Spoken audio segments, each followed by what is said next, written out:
Okey, Assalamualaikum warahmatullahi wabarakatuh. Saya Ustaz Abdul Samad. Okey, insya-Allah hari ini akan mengajar tajuk akhlak. Okey, sebelum tu murid-murid semua apa khabar? Sihat? Saya harapkan semua yang kat rumah ini dalam keadaan yang sihat sejahtera. Jauhkan diri daripada penyakit-penyakit dan sebagainya, dan elakkan diri daripada selalu keluar rumah, dan keraplah selalu membasuh tangan. Okey. InsyaAllah hari ni sebelum tu minta untuk buka buku teks akhlak, muka surat 33. InsyaAllah kita akan belajar tajuk yang baru, iaitu tajuk hubungan sesama manusia. Okey, dah buka muka surat 33 ya. Okey, kita pergi pada unit yang pertama. Apa itu unit pertama? Unit pertama tajuknya hubungan dengan ibu bapa. Kita akan belajar hubungan dengan ibu bapa. Hubungan dengan ibu bapa tu apa? Semua orang ada ibu bapa. Saya ada ibu bapa. Antum semua, anak murid semua pun ada ibu bapa. Ada kalangan kita yang kehilangan salah seorang daripada ibu bapa. Kita doakan yang terbaik untuk dia. Okey, jadi semua kenal. Semua ada ibu, semua ada bapa. Okey, tak ada orang dalam dunia ni tak kenal. Ada juga orang yang tak kenal ibu dia. Tapi kebanyakan kita kenal ibu kita. Siapa tahu ibu dia dekat mana sekarang? Ibu dia tengah kerja. Siapa tahu ayah dia dekat mana sekarang? Ayah dia mungkin tengah berehat-rehat ataupun dalam kereta memandu dan sebagainya. Okey, kita tengok pada tajuk hubungan ibu bapa. Maksud hubungan tu apa? Hubungan tu ialah berinteraksi. Berinteraksi tu apa, Ustaz? Berinteraksi tu macam kita duduk dengan ibu bapa, cara untuk kita bercakap dengan ibu bapa, cara untuk kita melayan ibu bapa, cara untuk kita minta izin. Macam mana kita nak minta izin dengan mak bapak? Cara kita beradab dengan ibu bapa. Okey, insya-Allah kita hari ni kita akan belajar pasal ataupun bab yang ni. Okey, kita tengok muka 33 tu. Ada dua orang tu dalam kelas dia tengah borak-borak. Apa benda yang dia borakkan tu? Assalamualaikum Abu. Kenapa semalam kamu tidak datang ke sekolah? Abu pun cakap, Waalaikumsalam. Ibu saya tidak sihat. Saya temankan ibu saya ke klinik. Innalillahi wa inna ilaihi raji'un. Itulah ucapan bagi kita sekiranya kita mendengar kabar yang tidak baik. Okey, bukan innalillahi wa inna ilaihi raji'un untuk orang meninggal ataupun orang mati saja, tapi innalillahi wa inna ilaihi raji'un tu maksudnya kepada Allah lah kita kembali. Maksudnya penyakit dan ataupun segala benda tu ataupun segala benda yang buruk datang dalam hidup kita ni, dia akan kembali pada Allah. Allah yang bagi, Allah juga yang akan ambil. Okey, innalillahi wa inna ilaihi raji'un. Ibu kamu sakit apa? Ibu saya demam panas. Ayah saya minta saya temankan ibu di rumah. Saya tolong beri air, ubat dan makanan kepada ibu. Kamu memang anak yang baik. Tolong doakan ibu saya cepat sembuh, insya-Allah. Jadi kita nampak kat sini dua orang yang sedang berbual. Dia tanya kawan dia, buat apa? Semalam kenapa tak datang? Tak nampak pun dalam kelas. Semalam pergi mana? Oh, semalam dia jaga ibu dia. Ibu dia sakit, ibu dia demam. Jadi dia anak yang baik. Nak jadi macam dia? Nak jadi macam Abu tak? Kalau nak jadi macam Abu, maka kena contoh dia punya sifat, iaitu sifat menjaga ibu dia, jaga dengan baik. Jadi semua orang mesti kena jadi anak yang baik. Kena doakan ibu bapa dan kena bantu ibu bapa. Okey, kita buka muka surat yang seterusnya, iaitu muka surat 34. Okey, kita tengok muka surat 34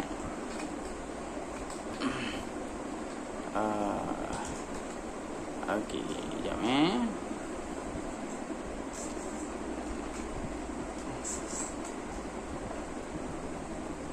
Okey, kita tengok surat seterusnya. Nampak? Okey, kita tengok. Okey, apakah hak ibu bapa terhadap anak-anak? Okey, kita nak bincang apa yang menjadi hak ataupun apa yang perlu dapat daripada seorang anak. Seorang ibu tu apa benda yang perlu dia dapat daripada seorang anak. Yang pertama, hak untuk dipatuhi. Rasulullah SAW kata, Rasulullah SAW bersabda, keredaan Allah bergantung atas keredaan kedua ibu bapa. Kemurkaan Allah juga bergantung atas kemurkaan kedua ibu bapa. Maksudnya kat sini, apa itu redha? Keredaan Allah, keredaan ibu bapa, keredaan Allah. Tak faham lah Ustaz. Okey, maksud keredaan itu ialah suka. Senang saya bagi tahu. Redha tu maksud apa? Redha itu ialah suka. Allah suka kita, ibu suka kita. Apa masuk dalam hadis ni? Rasulullah kata, kalau ibu bapa kita redha ataupun ibu bapa kita suka kat kita, maka Allah pun akan suka. Contoh saya bagi. Contoh, katakanlah Ali, dia seorang yang sangat baik. Dia selalu bersedekah, dia tak pernah tinggal solat, dia selalu berpuasa, selalu puasa sunat, selalu bantu orang. Bila nampak orang susah, dia suka bantu. Jadi dia sangat baik. Agak-agak dia masuk syurga tak? Mestilah masuk syurga, betul. Dia akan masukkan syurga. Allah akan masukkan dia dalam syurga. Tapi seandainya dia buat semua kebaikan itu, dia bantu orang, dia sedekah kat orang, tapi kalau dia tidak menghormati ibu bapa dia, dia tidak menyayangi ibu bapa dia, dia tidak mendoakan ibu bapa dia, dia tak bantu ibu bapa dia kalau ibu bapa dia susah, ibu bapa dia suruh basuh pinggan tapi dia tak nak, dia pergi lari duduk main handphone dalam bilik, kan? Ibu bapa dia suruh pergi tandas pula. Ibu bapa dia suruh pergi buang sampah. Ali pergi buang sampah. Malaslah. Sekarang ni tengah main game. Itu namanya tak elok. Okey. Jadi kalau ibu bapa tak suka kat dia, dia buat baik macam mana sekalipun, Allah tetap juga tak suka kat dia.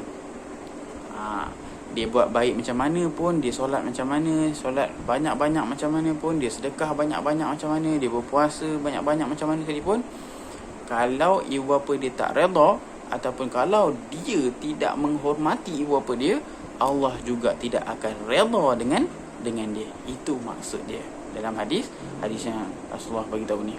Okey, kita mesti mematuhi setiap perintah ibu bapa selagi tidak melarang perintah Allah. Maksudnya apa? Maksudnya semua perintah ibu bapa kita kena buat. Semua perintah ibu bapa kita kena buat.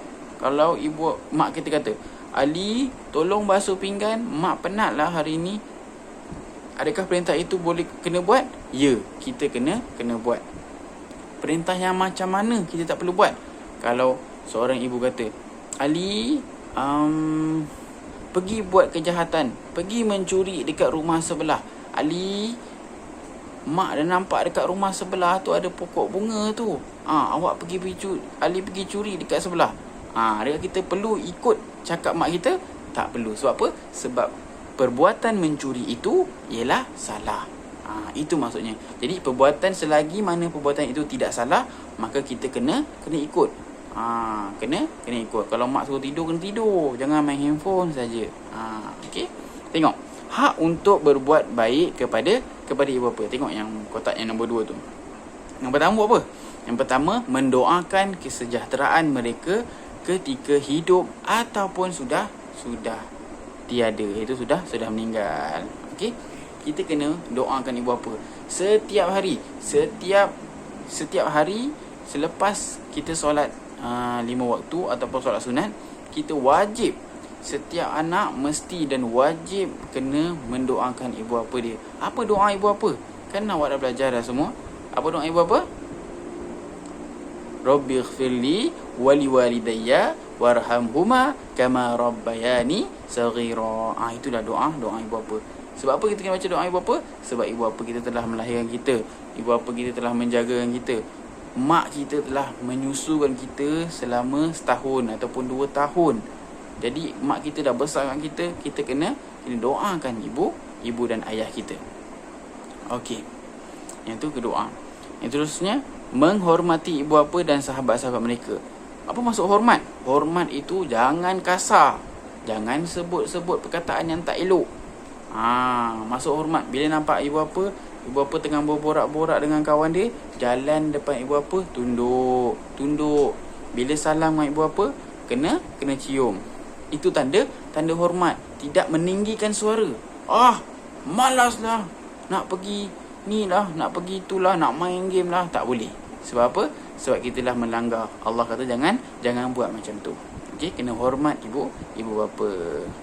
Seterusnya, mendengar teguran dan nasihat ibu bapa. Kalau ibu kita cakap, Ali pergi ataupun Ali jangan main game banyak sangat. Okey, sekarang ni tengah musim cuti. Pergilah buka buku, belajar. Dah lama sangat tak pergi sekolah, lama dah tak belajar. Pergi belajar. Jangan main game. Apa yang kita kena buat? Kena pergi belajar. Jangan main game. Bila mak kata macam tu, kita kena buat macam tu. Kalau ibu kita, ayah kita suruh buat macam tu, kita kena buat. Okey, poin yang keempat. Meringankan bebanan mereka. Apa maksud meringankan bebanan? Bebanan tu apa? Bebanan tu ialah tanggungjawab ataupun pekerjaan dia, apa pekerjaan mak bapak kita kat rumah kan. Jadi katakanlah kita duduk rumah tu, selalu yang masak siapa? Awak masak ke? Mesti tak kan. Awak masak air je boleh lah. Okey, selalu masak apa? Mak. Jadi kita nak ringankan beban dia dengan cara kita bantu dia. Kalau kita tak pandai masak, sekurang-kurangnya kita basuh pinggan, kita tolong apa-apa yang boleh. Jangan duduk je. Okey, tolong basuh pinggan, tolong sapu rumah, tolong mop rumah. Kalau ayah kita penat balik kerja, tolong basuh kereta dia. Itu namanya meringankan bebanan. Okey. Seterusnya kita pergi pada hak untuk dijaga semasa tua dan juga sakit. Apa hak? Okey, hak maksudnya macam ni. Mak ayah kita, bila mana dia dah tua, bila mana dia dah meningkat usia, dia perlu dijaga. Yang pertama, membawa berjumpa doktor ketika sakit. Maksudnya, bila mak kita dah tua kan, mak kita dah tak larat. Tahu, sekarang kita tengok mak kita muda, boleh bekerja, boleh masak, boleh tu. Tapi nanti bila mak kita dah tua, kita pula pun dah meningkat dewasa, macam ustaz sekarang ni. Jadi kita kena bantu. Caranya kita kena merawat, kita kena jaga dia. Seandainya dia sakit, mak ataupun ayah kita sakit, kita kena hantar dia pergi hospital. Kita kena hantar dia pergi klinik. Itu wajib bagi seorang anak, mesti kena buat. Tak boleh nampak mak sakit, biar je dalam bilik. Biarlah mak jadi apa jadilah. Biarlah mak dekat rumah tu, biarlah tak nak tahu tak ada apa. Tak boleh. Kena ambil tahu. Kena bawa mak pergi klinik, bawa pergi hospital. Okey, yang kedua, tidak membiarkan ibu bapa dalam kesusahan. Bila kita dah besar nanti, andai kata kita nampak mak ayah kita susah, okey, kita nampak mak ayah kita susah, maka kita kena tolong. Contohnya, kalau mak ayah kita, bila mak ayah kita dah tua nanti, mak ayah kita dah tak larat untuk berjalan. Jadi katakanlah mak nak makan, mak ayah kita nak makan, nak pergi dapur, nak ambil makanan, semua kan susah. Mak ayah kita dah tua, jadi tak susah nak berjalan. Jadi apa kita kena buat? Kita kena bantu dia. Kita ambilkan makanan dia, kita ambilkan minuman dia. Kalau boleh untuk suap dia, lebih baik. Itulah ciri-ciri anak yang soleh. Okey? Itu dia. Yang ketiga, jangan meninggalkan mereka semasa mereka memerlukan kita. Apa maksud meninggalkan? Meninggalkan ialah kita biarkan je. Mak kita tu dah lah penat balik kerja, nak minta tolong basuh pinggan kejap, minta tolong sapu rumah kejap, tapi kita malas. Biarlah keluar, pergi jalan-jalan, pergi ikut saudara, pergi main dekat luar. Itu namanya meninggalkan mak ayah kita. Kita kena bantu. Okey? Petah lagi bila mana dah tua, jangan biarkan mak ayah kita duduk rumah sorang-sorang. Okey, kita kena duduk sekali, teman dia. Itu maksud dia. Okey, yang terakhir sekali, memberi nafkah kepada ibu bapa selagi mereka hidup. Kita sekarang ni memang kita semua murid-murid ni semua kecil, muda-muda, Okey, tahu nak main je. Nanti bila dah besar, dah bekerja, maka ibu bapa kita pun dah makin lama makin tua. Maka dia orang tak larat untuk bekerja. Jadi kita yang kena bekerja. Bila kita bekerja, mak ayah kita duduk rumah, kita kena bantu. Dengan cara kita bantu apa? Kita bantulah memberi nafkah, iaitu memberi makanan dan minuman dan menjaga dia selagi di mana dia hidup. Kita kena buat macam tu. Jangan biarkan mak ayah kita terkontang-kanting seorang diri dekat rumah. Okey, itu cara dia. Okey, kita buka surat yang terakhir sekali. Sebelum tu kita buka surat yang terakhir sekali. Okey, sekejap sikit lagi.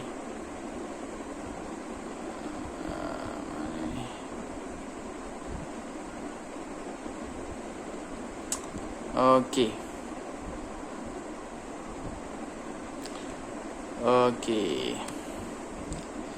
Kita tengok antara tingkah laku yang buruk terhadap ibu bapa.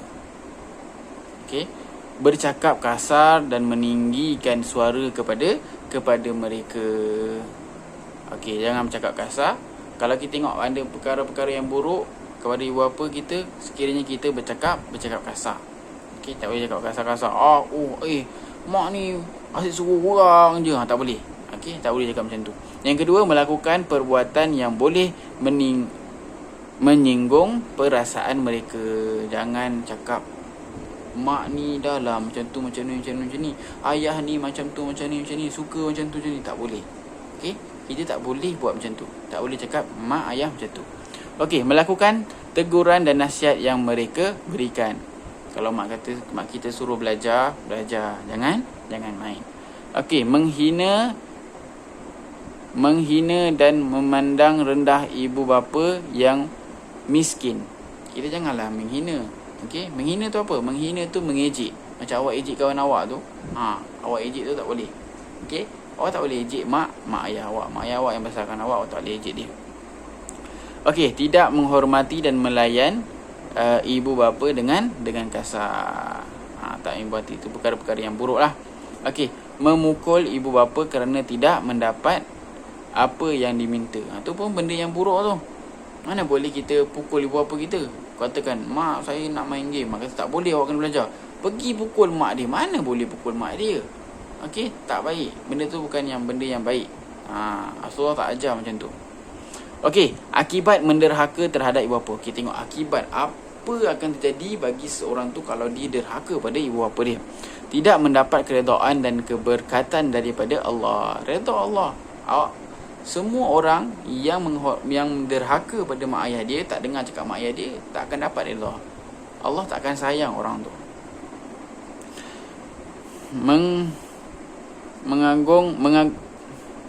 Menanggung kesusahan hidup di dunia yang berpanjangan. Dia akan susah. Orang yang menderhaka, yang tidak menghormati ibu bapa dia, dia akan susah sepanjang hidup dia. Apa maksud susah? Susah dia nak bekerja, susah dia nak cari makan, susah macam-macam susah. Okey, Allah murka kepada anak yang derhaka. Allah murka. Apa maksud murka? Murka marah, benci, tak suka. Allah tak suka bagi anak yang derhaka. Yang seterusnya terakhir, berdosa besar dan mendapat siksaan api neraka. Nanti bila mana dah di hari akhirat nanti, anak yang derhaka itu akan diseksakan, dimasukkan dalam api neraka. Jadi kesudahannya, kita sebagai anak kepada ibu bapa kita mestilah kena jaga dia. Yang pertama, kita kena jaga dia. Yang kedua, kita kena menghormati dia. Yang ketiga, jangan meninggikan suara. Alah mak ni, penatlah si buat tu buat ni. Alah mak ni, alah ayah ni. Tak boleh. Okey. Yang keempat, berikan dia bantuan. Seandainya dia perlukan bantuan, berikan. Kadang-kadang kita ni ada adik banyak kan? Awak ada adik banyak kan? Kadang mak nak layan yang tu, mak layan yang ni. Kita sebagai akak-akak, darjah 3 dah jadi akak, betul? Jadi kena jaga adik-adik. Kadang-kadang mak nak masak, jagalah adik dekat dalam bilik tu, buai adik ke dan sebagainya, bagi minum susu, jaga dengan adik. Mak penat balik kerja dan sebagainya. Itu kita kena ringankan beban ibu bapa, kena jaga mereka. Okey, saya harap semua dalam kelas saya dan semua pelajar sekolah rendah Islam Hidayah ini akan menjadi seorang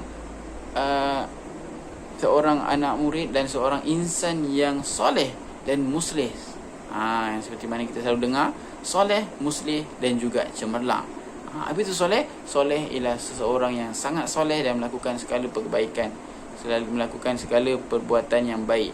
Dan muslih pula, dia akan mengajak pada orang lain. Dia akan ajak abang-abang dia. Seandainya dia nampak abang-abang dia berkurang ajar dengan mak ayah dia, nampak abang ataupun akak dia bersikap kurang baik pada mak ayah dia, maka bersifat muslih lah. Iaitu dia kata pada akak dia, abang, akak tak boleh cakap macam tu. Ustaz kata kena cakap elok-elok, jangan marah-marah mak.